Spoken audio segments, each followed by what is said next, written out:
This podcast was produced by OAR FM Dunedin with support from New Zealand On the Air.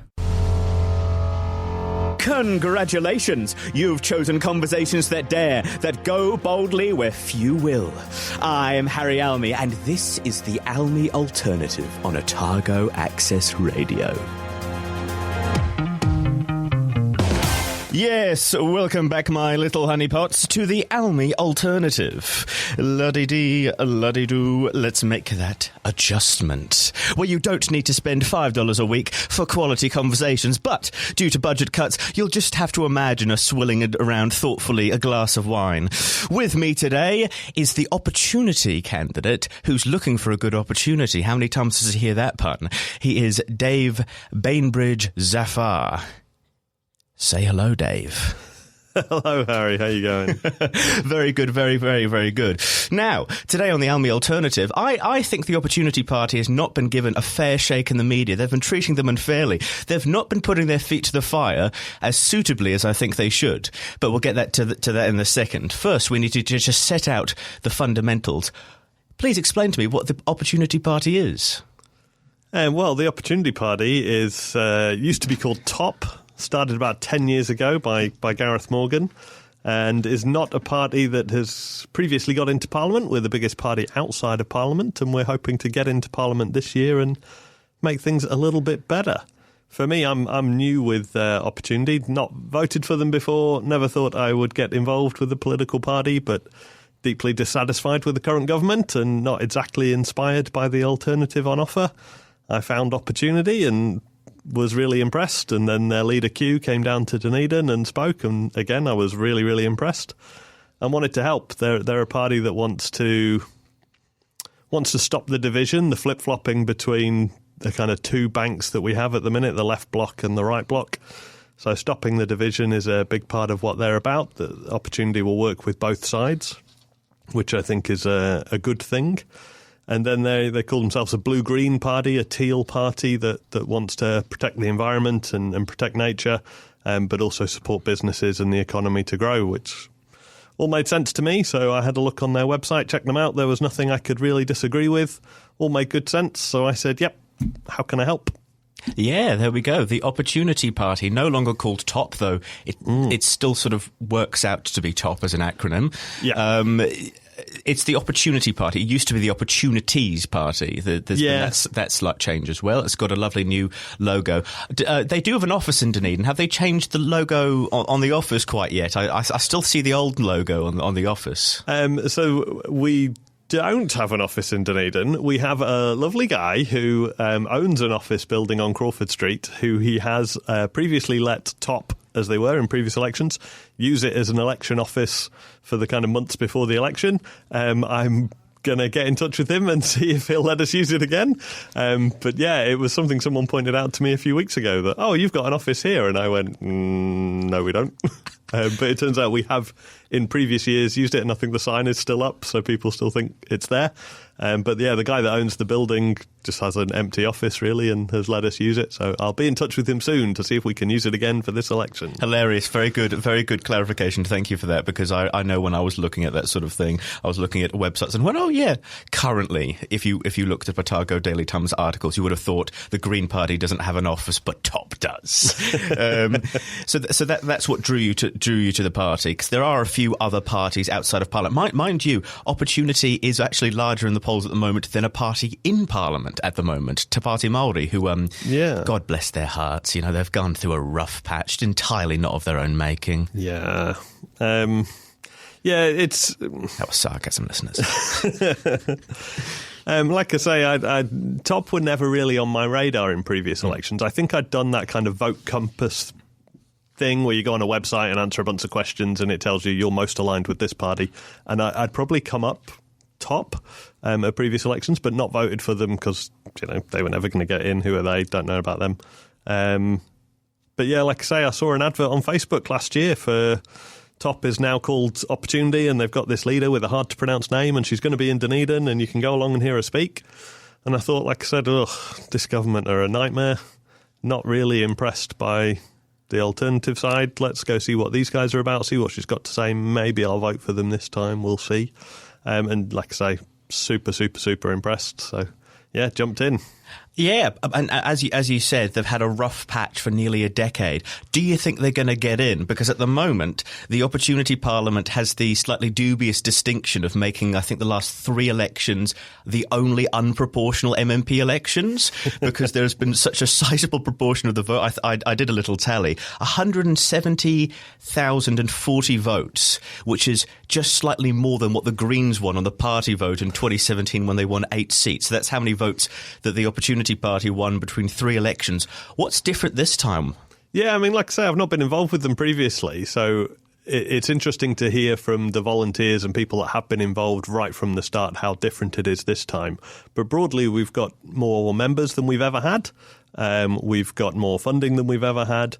We're running more candidates than we've ever had. So we're running 43 candidates across the country this time, as opposed to 13 last time. But I think the biggest thing is that big dissatisfaction with the 2 main parties. You're seeing Labour and National polling in the kind of high 50s combined, whereas normally they'd be up around 80% combined. And when most people, or a lot of people, are turning away from the big 2, Labour and National, then you're naturally seeing the smaller parties seem more attractive, and people want something different. And sadly, something different isn't a slightly different Chris. Something different is a new party and real change, rather than, oh, let's try these guys again, you know. So I think it's that national mood for change, for something different, that's really helping Opportunity this time. I think this is a natural segue to sort of the main thrust of my questions. As we discussed before this lovely thing, I'm doing my postgraduate studies specifically in history, and we're specifically in that first MMP elections precisely 30 years ago, where good old United New Zealand, they went a gallop. Do you think, do you know a thing or two about the United New Zealand Party and good old Peter Dunne? A little bit. I'm not from New Zealand, so I won't know it as well as some people will, but I know a little bit. Oh dear! Hopefully, my whole segue isn't sort of isn't thrown amok. It's just I think in the lessons of some people sort of look at the Opportunity Party and go, oh, they're not a party. Oh, they're, you know, what are this, what are that? And I think that's completely unfair. There are several movements across the world that are kind of analogous, whether they be purple parties or, as you say, teal parties, and they've had success and they've run into a few problems. And I think that's the main thing I want to talk about today. United New Zealand would never have been in Parliament had it not been for the good old Peter Dunne and his stranglehold on an electorate seat, because part of the problem they had was that the centre was squeezed. If you were a centrist voter, you had the Labour Party or you had the National Party. There were enough people who were convinced that they were kind of the centre. Do you think there is a constituency for what you're offering? Yeah, I think there is, and I guess the similar party that I'd be familiar with is the Liberal Democrats in the UK.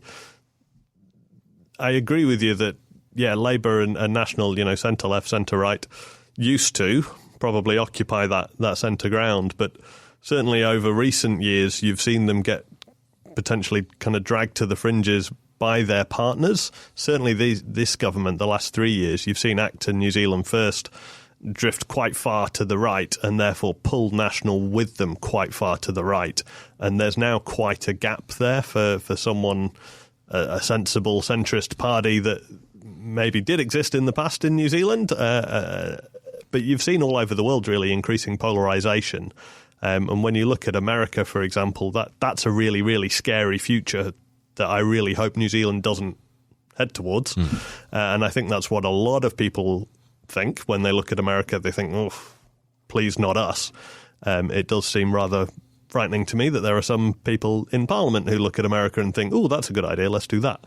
But yeah, I think there's definitely a gap in the market for opportunity to bring people together and be in the middle and try and stop this polarisation, try and stop this people being dragged to the fringes. Slightly related tangent. Have you noticed I kind of have on my Facebook feed. Have you noticed a slightly increase of sort of vitriol from both sides of the fringes in the discourse towards opportunity? Because it used to just be, opportunity, who are they? But now there's a bit more chatter. Have you noticed that in your own personal feed? Yeah, absolutely. We actually had a candidate meeting earlier this week after the poll results earlier this week where we did really well and got a lot of media attention. We saw a huge big spike, and it is funny to us. We call ourselves a centrist party, and we get attacked by some people on the right for being communists, Marxists. You guys are worse than the Greens. You're so left-wing. But we also get attacked by people on the other side for being, you guys are worse than ACT. You must be Atlas-funded. You're some right-wing libertarian extremists. And it's like, well, if some people think we're hard left and some people think we're hard right, doesn't that kind of prove that we must be somewhere in the middle? Because we can't be both. I can think of the national Bolshevik movement in Russia that I'm sure you're not looking to be copying. They're rather a joke. But yes, listeners, at time of recording, this will be going out hopefully on the 9th of July. At time of recording, our glorious, thoughtful and deep Prime Minister has said he doesn't really think about opportunity very much, but then also remarked that they looked like he used the word Labour Green a lot. You want to make everyone into beneficiaries, don't you? He was our ever thoughtful and unifying Prime Minister. But yes, poll results. And I think actually at time of recording, you've, in my opinion, had your best poll result because Roy Morgan is the one that's given you the 6. Yep. But Roy Morgan is sort of, they for my lovely listeners, they only poll about 800, sort of 850, sort of below point of margin. Roy Morgan is one of those polls where you're surprised when they give Labour the lead because it seems like every poll has given Labour the lead in the party vote and then Roy Morgan's the outlier. But recently you've had that, what was it, TV1, One News Verizon poll recently had us at 4.6. The thing is on all the polls, and there are kind of 4 or 5 main polls, like you say, Roy Morgan does tend to be a little bit of an outlier. We were at 4% with Roy Morgan for 3 months in a row and then 6% in their most recent one. In all of the polls, we're increasing and have been increasing month by month. In some polls, we've increased from 2% to 2.5%, from 2.5% to 3%, from 3.5% to 3.8% or something. So all of them we've gone up. We've not gone down in any poll. So that's definitely a good trend. And obviously the poll that counts is in November, and there's plenty of time for us to clear that 5%. But I think you kind of mentioned it earlier about the number of wasted votes, and that's something people talk about a lot. What I don't want to waste my vote. You could argue that anyone who voted... Well, I don't really know what a wasted vote is, because you could say that anyone who voted for Labour or Green or TPM in the last election wasted their vote because they didn't win. I think when people say, like, wasted vote is, let's say hypothetically, I party vote for the Green Party, they don't assume power, but there is someone who assumes my sort of political viewpoints, who takes up a position in Parliament, who works. You create a job. And I suppose the result, I mean, poor top, I have every sympathy about you. There's always the people who say that if everyone from the legalised cannabis party had thrown their weight behind top, they would have made it. But it can be really gutting. Recently in the German general election, Sarah Wagenknecht's party, it looks like in the polls they got 5%. Now they got like 4.988% of the vote. It can be quite tight. It can be quite tight. The thing I just wanted to nail down, though, is a little bit just regarding these other movements. United New Zealand, famously, they bumped New Zealand first away from holding the balance of power in 2005, which is, I think, a really appealing to a lot of listeners thing that your leader has been talking about. But they also bumped the Greens out of it. And I've been quite intrigued about why the Opportunity Party has been talking a lot about New Zealand first and less about the Greens and Te Pāti Māori. Would the Opportunity Party work with the Green Party? Absolutely. And it was heartening this week to say Marama Davidson say that she thought our policies were awesome. She also said she nicked them. she did follow that up by saying that some of them seem quite similar to some Green policies. We say we'll listen to everyone, but New Zealand First are probably the hardest one for us to work with because they just... We're probably diametrically opposed to their values and how they want to do politics. They rely on division, whereas we want to bring people together, and we'll absolutely work with Greens, and I think we've got quite a few kind of former Green members and supporters and probably some candidates as well who are former Green members. And I guess the challenge for the Greens is that they won't work with the other side. And whether you like it or not, half the time there's going to be a Labour government, half the time there's going to be a National government. If Greens will only ever work with Labour and they won't work with National, that means half the time there's no environmental voice in power, and that's a tragedy, and we've seen that over this last 3 years. So having a party like ourselves who have that environmental voice as well, but can be with Labour or National, means that there'll always be an environmental voice in power, which I think is really, really important for New Zealand. Do you think the conversation of the Opportunity Party's move is nowhere in a sort of creating a broad coalition? Is the Opportunity Party disinterested in forming a government with, say, Labour and National? I think, for myself, if Labour and National were to enter into a grand coalition, a grand alliance, as you do see in some parts of the world, that would be great. And it would kind of mean Opportunity wouldn't really have much of a space. And it seems strange that those two parties who, they've got their differences, but I mean, I saw Labour say this when they were asked about Opportunity recently, that, we'll talk to anyone. The only party we're ruling out working with is National. And I thought that was just really silly. How can you rule out National but not rule out, like, ACT, who are way worse, in my view? Yes. I think as I speak, because one of the analogous parties across the world that are similar to the Opportunity Party is the Danish moderates. They're a purple party. They sort of forced a grand coalition between Venstre, the centre-right party, and the Social Democrats. But now it's actually, as I say it, one of the key differences between countries that like grand coalitions, that are really fearful of the far left and the far right, is because they have, as much as they have a tradition of sort of vicious Nazi parties, they have a tradition which we don't, of the far left parties having roots with communist parties. So I think actually that might explain why everyone's like, why not have the Greens in? It's not like they're going to burn the country down, because they're not actual Stalinists. Whereas in our country, we have a bit more of a parliamentary Westminster system where, the National Party and the Labour Party in a fight to the death. Nothing else matters as far as they're concerned. Yeah, like you say, we've never really had extremism in New Zealand, so we get confused sometimes and think that National or Labour are extreme when they're really, really not in global terms. Yeah, but I appreciate the blue-green point, and the point has been made before that it's a bit weird that the Green Party can't work with the National Party. But of course, there has been a blue-green party in New Zealand's history, and it didn't get a lot of electoral purchase. What's the hook with Top that wasn't present for them? Yeah, well, I think time has changed, really. And I think when we talk about right and left, it's such an old-fashioned way of thinking about things, right? And there are people who could be fiscally conservative but socially quite liberal, or vice versa. And I think certainly what you're seeing now, most people care about the environment, other than, Shane Jones and co. Most people want to protect the environment, care about the environment, especially in New Zealand, where it's our brand, right? 100% pure New Zealand. We market the whole Lord of the Rings, the amazing landscape. That's our thing.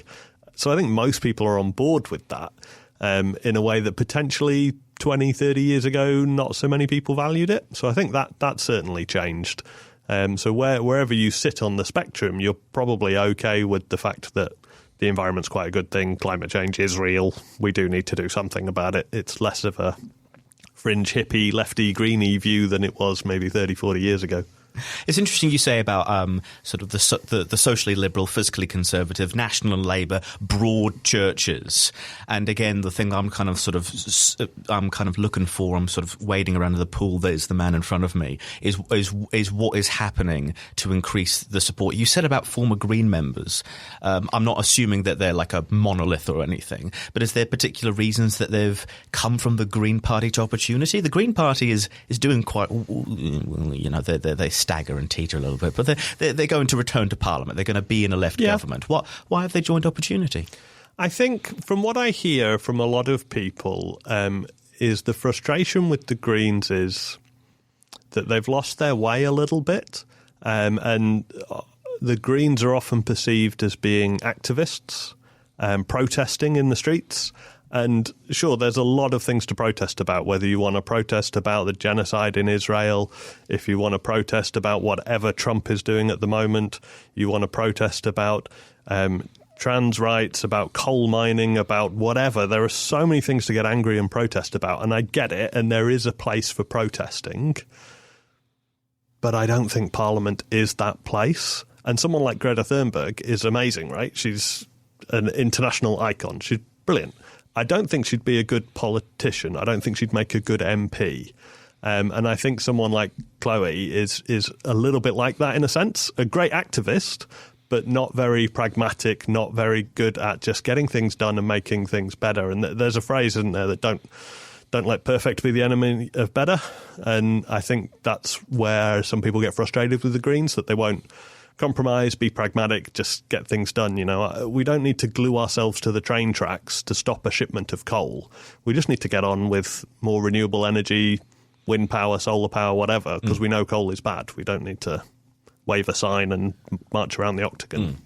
I think just rowing a bit back to the sort of vitriol point, the thing that's been consistent throughout all of the vitriol, and I think it's perhaps what's giving people a bit of a spook, is that uncertainty.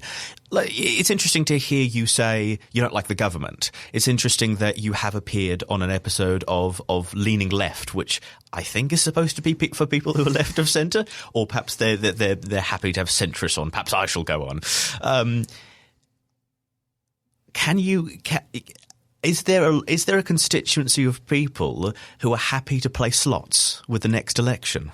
I think so. I think what I've heard from a lot of people, I've heard from some diehard, lifelong national supporters, national voters, who have said to me, look, I'm going to vote Opportunity this time, because if National win, I'd rather we went with Opportunity than act on New Zealand First. They're not a good partner for us. And if National lose, well, I'd rather Labour went with Opportunity than Greens or TPM. And I've heard the exact same thing from Labour supporters. You know, they'd rather, they're going to vote Opportunity this time because they want Labour to win and go with Opportunity. And if they lose, they'd rather National went with us. And that's the thing, right? You can't stop National or Labour from winning. You can vote for whoever you like, but there will be a Chris in charge at the next election. There will be another national government. There will be another Labour government. Maybe not this time, maybe not in 29, but there will be another one of each in New Zealand's future. And who do you want them to go with? Well, for me, it's, you know, Luxon has been disappointing and National have not been great, and I am not a fan. But it's ACT and New Zealand First that have been, for me, the worst actors in that coalition. And if Opportunity can prevent them from getting in again, that would be a good thing. And, you know, I've said before, look, I've voted Labour and Green in the past. A Labour-Green Opportunity coalition, fine with me. We've got people running with Opportunity, candidates at this election who have voted National and certainly voted ACT in the past as well. They may well prefer a National Opportunity coalition.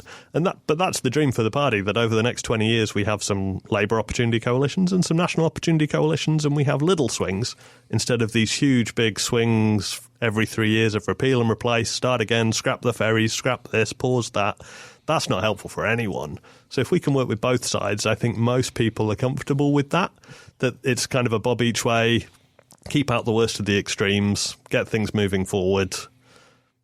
It's the classic story of the middle party. There's all these stories in 1996 of everyone scrambling to the top and trying to accomplish what the FDP do in Germany, where they've basically been in power for all of German history because both the Social Democrats and the Conservatives need them to return to power. But of course, ultimately, in 1996, the person who won trophy of the award, trophy of the party of the middle, who could swing each way, was New Zealand First. And they had a bit of a bloody episode in 1996 where everyone, and I say everyone, was sure they were going to go with the Labour Party. They didn't, and they've never recovered that level of support. You work in the Fringe Trust, don't you? Yeah, I chair the Dunedin Fringe Arts Trust. Yeah, they're a bit of a lefty bunch. I know them all. I know them all very well. Would they? This is going to be a fun question. Would they speak to you again if you made Chris Luxon Prime Minister? I don't know. You know, each to their own, and it's a separate running with Opportunity is separate from chairing the Dunedin Fringe Arts Trust, I'm sure, and they'll vote for whoever they want to vote for. But you're right that generally the arts sector generally tends to lean more to the left. I'm an interesting mix because I coach the rugby club, and often you find in the rugby fraternity more kind of right-leaning and New Zealand first people, especially down in Southland, where I work down in Southland. It's an interesting mix, but I think most people, partly because we haven't got into Parliament yet, so we haven't done anything yet, so we haven't really annoyed anyone yet.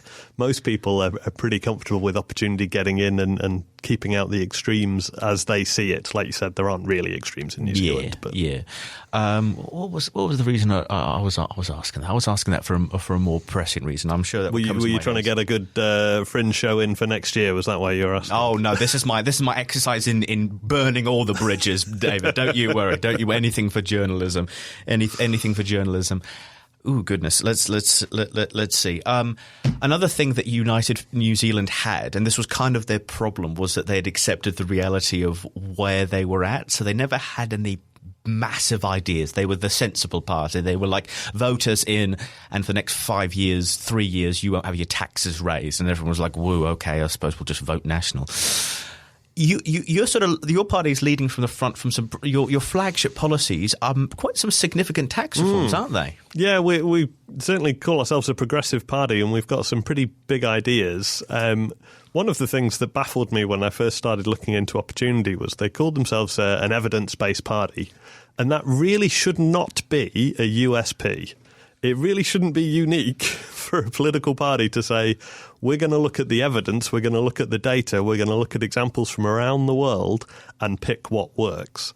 My favourite criticism of Opportunity from someone online wrote, oh, you guys are just picking the best policies from all of the parties. Yeah, you're saying that like it's a bad thing. But yeah, we've got some big ideas. Certainly the tax reset policy is quite a big one. New Zealand has some real challenges in tax. Unlike a lot of countries, really, our entire income is from income tax and GST. That's pretty much all that the government gets its money from. A little bit from here and there, but those are the big two by a long, long, long way. A lot of countries have other things. You know, Australia, for example, gets a lot of taxation from its kind of mineral deposits and that kind of thing. Norway, likewise. But New Zealand has a problem there. We want to try and rebalance that and shift the tax burden off income tax, off working people, and put it onto land, for example, with a land value tax, which I know some people seem to think is a brand new idea. New Zealand had a land value tax from the 1870s up until the 1980s, so for well over 100 years there was a land tax in New Zealand. They're pretty common around the world. Rates that you pay for your local council is arguably a land tax. So it's not really a unique idea, but trying to shift the tax burden from someone who's working to someone who just owns a lot of property and makes money from it is, I think, a good thing. We want to pay everyone a citizen's income, kind of a universal basic income, which is an idea that's been around for literally hundreds of years and is an idea that I've been fascinated by for ages. And there's been various trials in various countries that have been really successful. Ireland have done a trial, and actually the trial was so successful they've made it permanent, of a universal basic income just for artists, recognising the inherent value that art has for the country, which is great. So bringing in a UBI would be a big change. It's, again, been discussed for a while. Some people call it a kind of negative income tax, giving you some money back. You could call it a national dividend, that as a shareholder in New Zealand Inc., you get a dividend. So we would pay everyone just under 20k a year. Everyone over the age of 18 just gets that. And that makes a big difference for people who are struggling, for one thing. 20k is not a lot. You're not going to live a wonderful life on that. But it's enough to make sure you don't starve. It's enough to make sure you're not homeless. But it also means that any work you do on top of that, you earn that money straight away. I know from a number of people, and my sister being one of them, when she had a problem with her back and she couldn't really work, she was working about 10 hours a week and getting some benefits, some disability support. And her employer asked her to work more hours, which she felt she could, and go up to 15 hours from 10 hours a week. But she would have been worse off because the taxman pulls the benefits back, so it's not worth doing. And that's madness. So we've got the current system that's a disincentive to work for some people. So citizens' income is a great idea, I think, and would be really, really great for New Zealanders. It would lift a whole bunch of people out of poverty. It's not something we think we're going to get in a coalition deal. It's not something we think we would implement on day one. We've got a kind of long-term implementation plan for it. And what we want to do with that tax policy really is start a conversation. One of our other policies is something we call Citizens' Voice. It's essentially citizens' assemblies, and taking a big tax change like we're proposing to citizens' assemblies and asking people to engage with it and talk about it and listen to the experts. There are pros and cons to everything. But let's have a discussion, because New Zealand needs to do something different. We're suggesting this is a starting point for a conversation. We're not naive enough to think that we would get this and implement it on day one. There we go, listeners, lovely, lovely listeners. Very good line with citizens, shareholders. There we go. That's the bit of centre-right ankle we like to indulge in the Almey alternative. And he's completely ruined me. There we go. My gotcha's gone. What you said about the sort of the acknowledgement that we wouldn't get this in a coalition deal, because I did read in the policy brief of the party that the plan for land value tax is 10 years. I think that's the real ambition for the Opportunity Party, staying in for more electoral cycles than a government since Keith Hollyoake. Yeah, that would be a real go. Dare I ask, what would be your red lines at a coalition deal? Yeah, we don't have any at the moment that we're going to publicly talk about. Broadly, we've got three buckets for our policies, and we talk about wanting to protect nature. So we would look for one of our, environmental nature policies. So healthy oceans, healthy lands, those kinds of things. That's one of our buckets. One of our buckets is on growing the next economy. So we've got a Productivity Unleashed policy and a few others around abundant energy and, more solar, more renewables, that kind of thing. So we would probably look for something from column 2, so a little from column A, a little from column B, and then the third one is around stopping the flip-flopping and doing democracy differently, things like citizens' assemblies, stopping the influence of lobbyists and bringing in a commissioner to kind of stop the corruption type stuff that we've been seeing, particularly under this government, the abuse of urgency, all those kinds of things. So we would look for something from each column in any deal.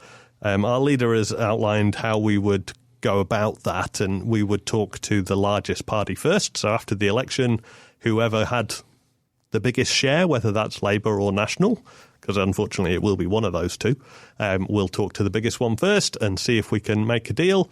If we feel like we can't get a good deal, then we will go to the next big one and see if we can make a good deal with them. And if we can't, hey, we'll sit in opposition. We're not desperate for power, and certainly having not been in Parliament before, sitting in opposition for 3 years would not be a bad thing. I've done the tour of the beehive, but I don't really know my way around, so it wouldn't be a bad idea to sit there for 3 years and figure out how things work. No, I think that's a very wise and sensible and sort of well-balanced and all the other funny words thing to say. Because again, famously, New Zealand first come into power roaring 1996. They bring their sort of raggedy hordes and decide, yep, we'll be ministers. And then suddenly, pants are on heads. It's some rather strange scandals with people who weren't ready for power. Though It does seem like a lot of political parties at the moment have just sort of like a thin pool of talent from all the flip-flopping. When you say ending the flip-flopping, how on earth are you actually going to do that? Because surely the flip-flopping is just from the ever-mercurial electorate. Yeah, and I think there's a number of ways you can do that. For me, a lot of it is taking the power out of ministers' hands. There's a lot of decisions that are made in New Zealand that are made in Wellington that don't need to be made in Wellington.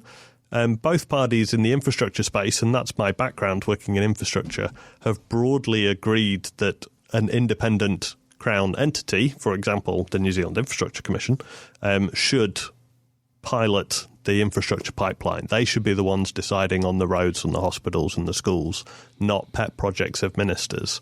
So I think that's something we're very, very keen on, and we want to give the Infrastructure Commission a lot more teeth to control that kind of thing.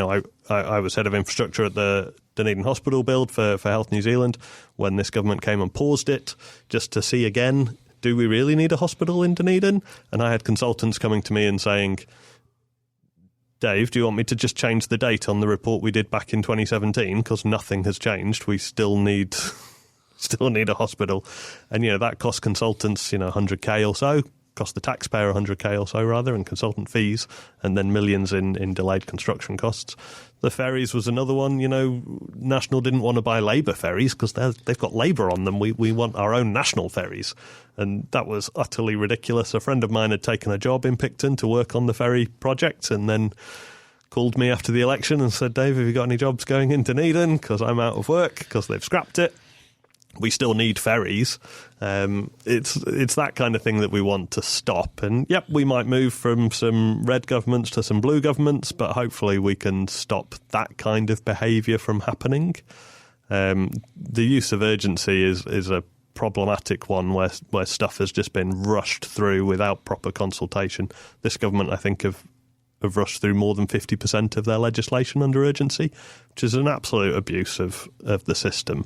So stopping that kind of thing stops the flip-flopping in a way, because they've rewritten their own legislation in this term because they've rushed it through so fast that it's been so badly thought through. They've then had to go, oh, we missed that, we got that bit wrong. I mean, it's just ridiculous. So trying to stop that kind of thing helps to stop the flip-flopping, and keeping out the extremes, like I say, the likes of ACT and co, will hopefully stop that flip-flopping as well. Little swings from Labour opportunity to national opportunity is much better than big swings from Labour Green TPM to national ACT New Zealand First. Just swing back in a second, because I think it sort of nips a bud in some of the confusion that you'll just negotiate with the largest party and see what happens. But I do think there's a bit of a question of signals. Do you think the voting public understands that you're kind of running a campaign against the opposition and the government at once? Yeah, I mean, it's interesting, isn't it? Because people vote for all different types of reasons. Some people like to call themselves strategic voters and really think about, what's the best thing to do where I am to get the outcome I want. Some people will just say, just vote for the party that most aligns with your values and what you think's important, and whatever happens, happens. I mean, I was talking to one voter who was an elderly lady who was a New Zealand First voter and had been for a long time. And I was trying to get from her what it was she liked about New Zealand First. Because I get why some people vote Greens, and I get why some people vote ACT. I get why some are Labour and some are National. New Zealand First confused me a little bit because I couldn't really see what you like about them. And she eventually accepted that other than the gold card 20-odd years ago, they haven't really done anything. And yet, look, I don't agree with most of what Winston says, and he's often really rude and horrible, and actually I wish he'd just keep his mouth closed. But he's got that glint in his eye, and he's kind of charming, and he's a rascal, so I'm going to vote for him. And I just thought, I mean, everyone votes for different reasons, I suppose, and there's no real arguing with that. But what can you do? So, different people vote for different reasons, and hopefully people will see what Opportunity are trying to do and agree that we're trying to make the country better, and we'll get on board with that proposed solution that we're offering. Yeah.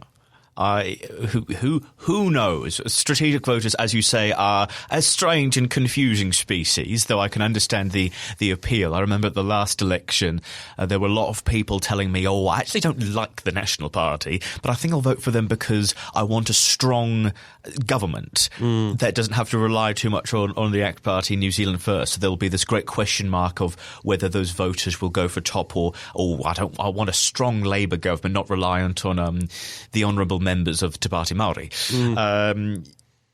You're right, and that's a fear for a lot of people, that it's not that they've got a problem with Labour, it's that they've got a problem with TPM, so they won't vote for Labour because Labour might go with TPM. Though TPM have also gone with National in the past.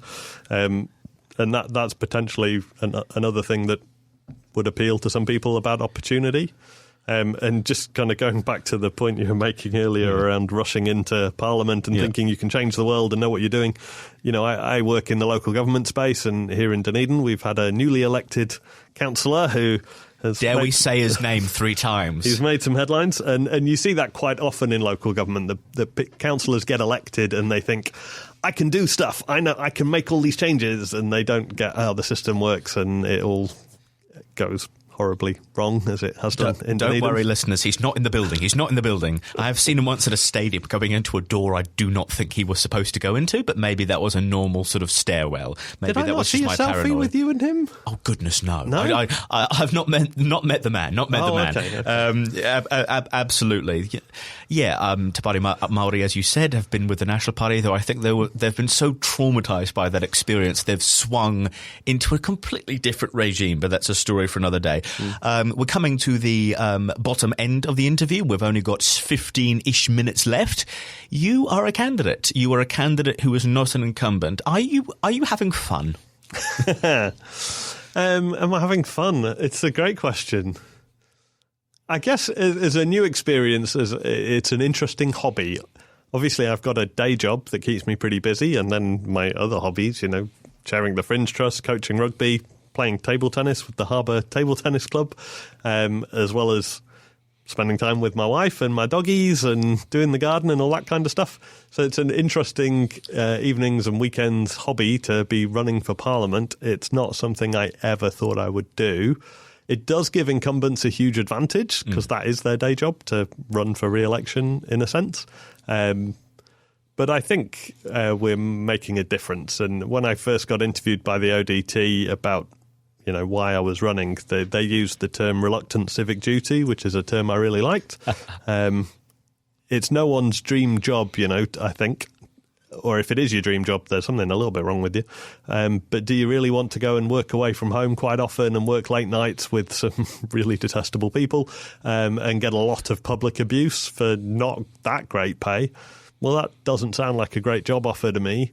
But do you want to try and make New Zealand a better place? Yeah, I do want to try and make New Zealand a better place. And I feel like I am having a positive difference. And that's why I do the other stuff I do. That's why I work in local government, because I feel like I can make the place I live a better place to live. It's why I chair the Fringe Trust, because I think having amazing creative stuff going on in Dunedin is awesome. It's why I coach rugby, because I like helping young students get better at rugby and do the thing they enjoy. So if I feel like I can help, if I feel like I can make a difference, then yeah, I guess I'm enjoying that. What support do you get from the party in terms of, or is this basically just David Bainbridge-Zafar running in Dunedin and he happens to be wearing a hoodie? No, we get a lot of support from the party. Obviously, we're the biggest we've ever been. So we're running 43 candidates across the country. Some of those guys have run every time under the top banner as it was. So they ran in 17 and 20 and 23, and here they are going again. Others, like myself, first time they're going for it. So we meet up regularly online and we support each other. What I hear anyway is the difference from previous elections is probably Ian Lees-Galloway, our general manager, who's a former Labour cabinet minister, who's got some experience of winning elections. And he's probably shifted us from being the policy guys that want to talk your ears off about policy and why our policy is right and look at this graph and here's my spreadsheet, to more kind of people-focused, community-focused, how can we help type people. And I think last election we ran 13 candidates. I think 9 of them had PhDs. We did very well in university academic circles because our candidates were university academics. But now most of our candidates are more kind of community-minded, normal people. Not that academics aren't normal, but... Yes. I think the word used to describe the early ACT party was policy wonk. Speaking of policy wonkery, land value tax, this is an excellent thing to try and get out of the way in 10 minutes, so this will be a speedy round. Isn't it just a complicated capital gains tax? Well, if anything, it's a much, much, much simpler capital gains tax. Weirdly, IRD recently wrote a report earlier this year saying how land value tax is very simple, very easy to administer, and would be a very good solution for New Zealand. And a tax accountant sent me the report to say, here, by the way, you might find this useful. Look at page 169 of this 500-page report that talks about land value tax. The problem with the capital gains tax, I guess, is it's only realised when you sell the property, and only if you've made a profit. Whereas land value tax is consistent. You're going to pay it every year. It's either 0.5% or 1.75% of the value of your land. So it's what it is.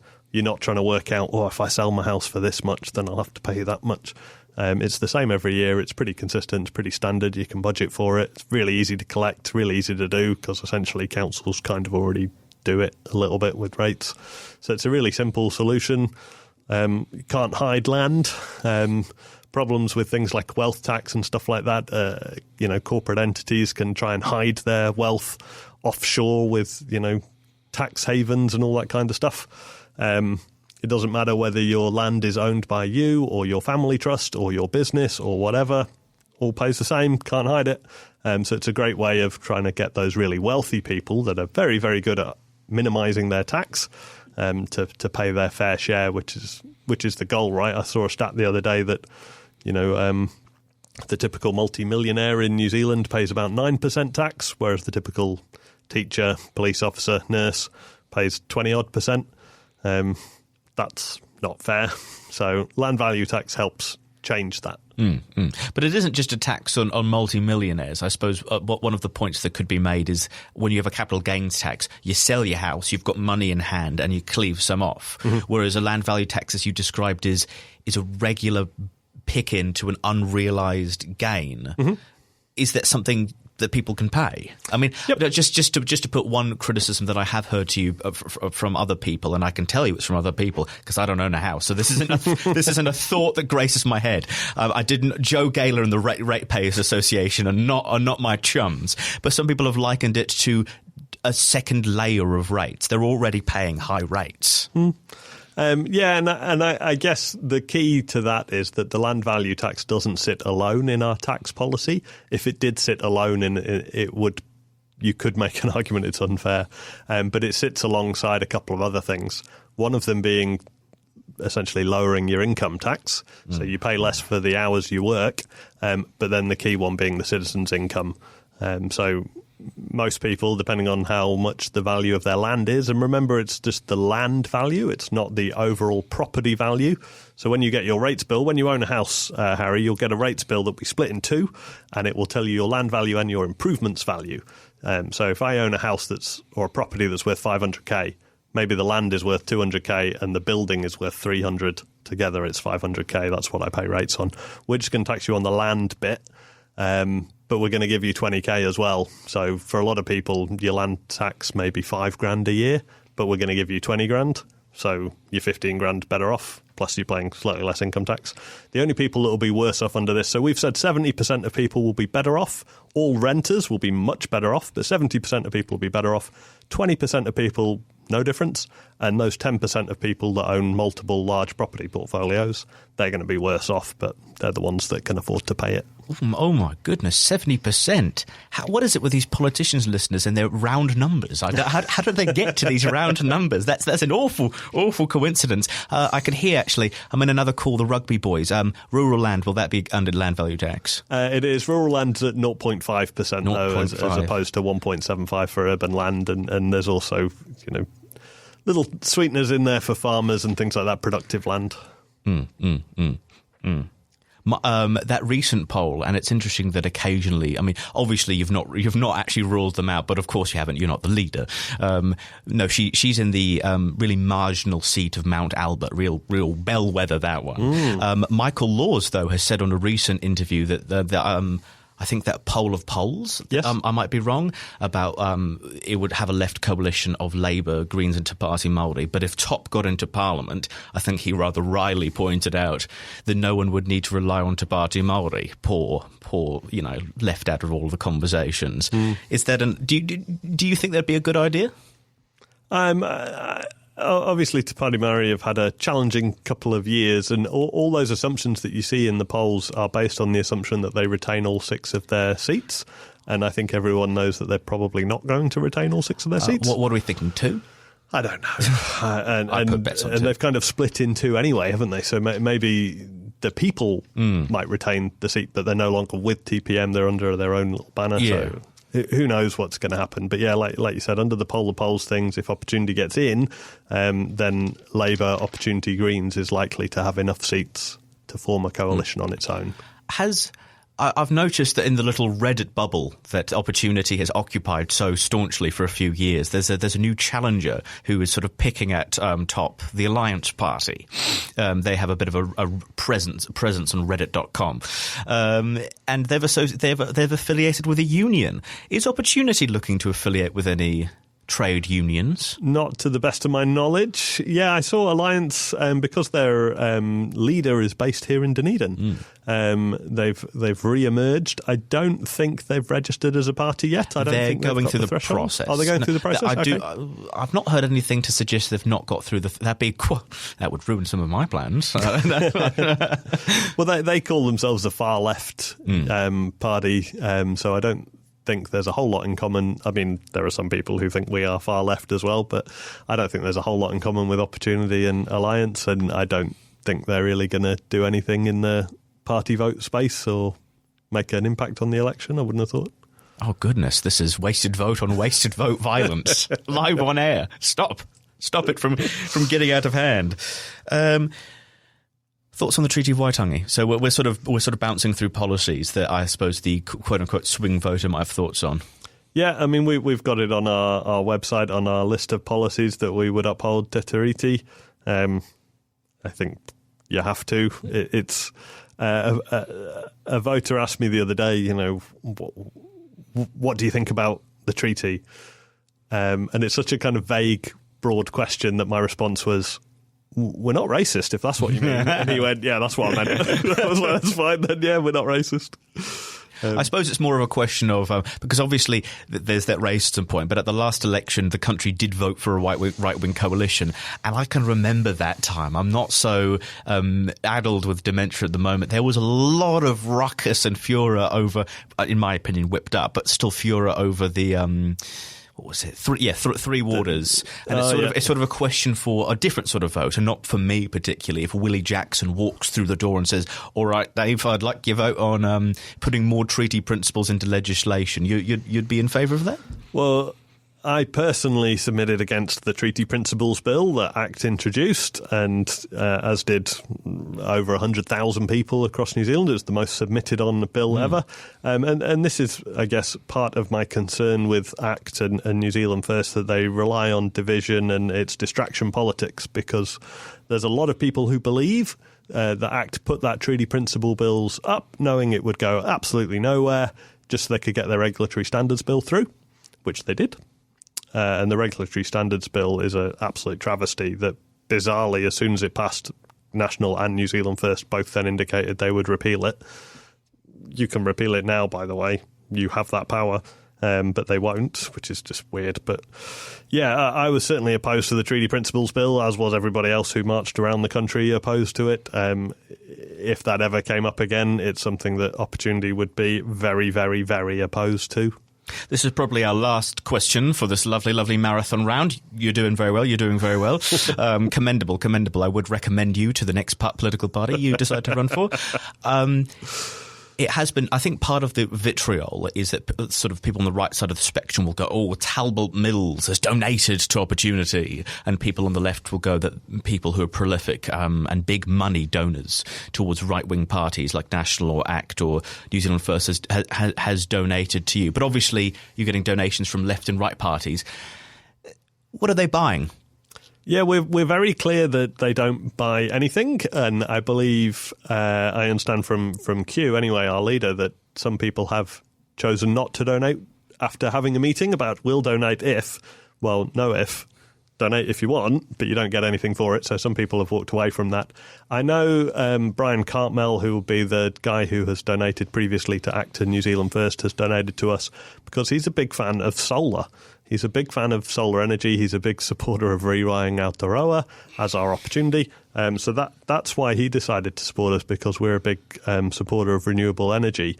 And then, as you say, we've had lots of donations from Philip Mills, the Les Mills gym guy, and another Kiwi entrepreneur whose name I've forgotten, who created some DJ software.